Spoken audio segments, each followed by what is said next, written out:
பார்த்த இந்த ஒரு வீடியோல வர மாதிரி காவல்துறை அதிகாரிகள் எந்த குற்றவாளியுமே அடிக்க கூடாது அப்படிங்கறத தெரிஞ்சுக்கோங்க.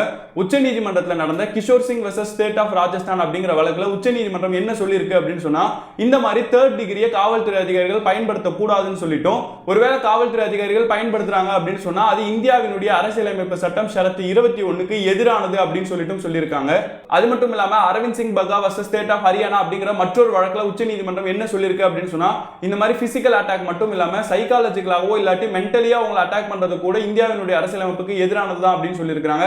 ஒருவேளை காவல்துறை அதிகாரிகள் உங்ககிட்ட தேர்ட் டிகிரியை பயன்படுத்துறாங்க அப்படின்னு சொன்னா உங்களை கோர்ட்ல அப்பியரன்ஸ் காட்டக்கூடிய நேரத்தில் நீங்க ஓபன் கோர்ட்ல ஜட்ஜி கிட்டே அந்த காவல்துறை அதிகாரியை பத்தி கம்ப்ளைண்ட் பண்ணலாம். அப்படியும் இல்லாட்டி ஹியூமன் ரைட்ஸ் கமிஷன்ல போயிட்டு கம்ப்ளைண்ட் பண்ணலாம் அப்படிங்கறத தெரிஞ்சுக்கோங்க. நீங்க ஒருவேளை கம்ப்ளைண்ட் பண்ணீங்க அப்படின்னு சொன்னா அந்த ஒரு காவல்துறை அதிகாரிக்கு எதிராக சட்டப்படி நடவடிக்கை எடுக்கப்படும் அப்படிங்கறதையும் தெரிஞ்சுக்கோங்க.